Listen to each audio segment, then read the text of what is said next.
Hei! Me ollaan nyt Triossa ostoskeskuksessa ja mennään palvelutorille. Meidän piste sijaitsee täällä.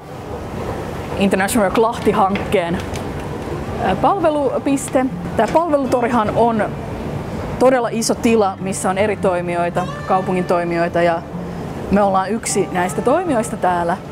Mutta nyt mä näytän teille reitin tänne. Eli tästä liukuportaista käännytään vasemmalle ja mennään vihreälle alueelle.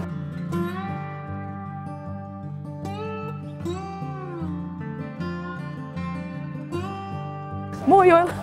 Moi! Joel on täällä tänään. Palvelupisteellä meillä on nämä aukioloajat, me ollaan merkitty tähän näin. Ne löytyy myös meidän nettisivulta. Asiakas tulee tänne, sit sä morjastat häntä. Ja... Joo, me vähän haastatellaan ja niin katsotaan, onko meille oikea asiakas. Sitten täytetään tuommoinen lappu. Tuohon tulee teidän nimi, sähköposti, puhelinnumero. Siis International Lahti-hanke on tukipalvelu. Me tuemme vieraskielisiä työnhakijoita työnhaussa.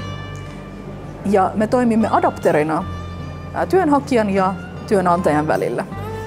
Työnantajalle me tarjotaan osaavaa työvoimaa nopeasti ja koko sen ajan niin kuljetaan rintarinnan asiakkaan kanssa, vieraskielisen työnhakijan kanssa.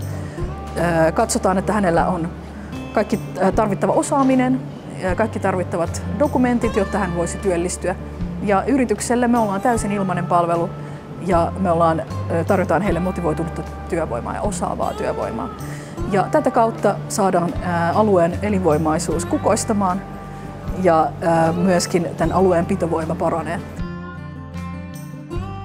Meidän taustatyötila, missä tehdään ihan tällaisia toimistotöitä, valmistaudutaan meidän valmennuksiin ja valmistellaan tapahtumia.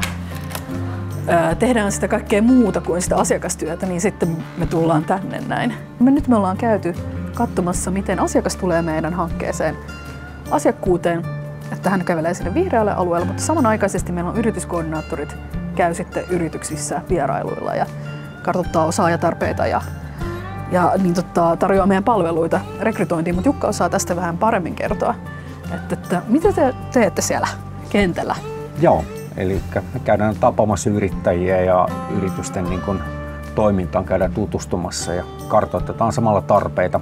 Eli käydään keskusteluja yrittäjien kanssa siitä tekemisestä ja minkälaisia osaajia tarvitaan ja miten voidaan heitä kouluttaa. Nopea match. Nopea matchi tehdään ja tehdään käsityönä se. Mutta myöskin me koko ajan kehitetään sellaisia työkaluja, jotka joukkoistaisivat tätä meidän prosesseja tässä hankkeessa.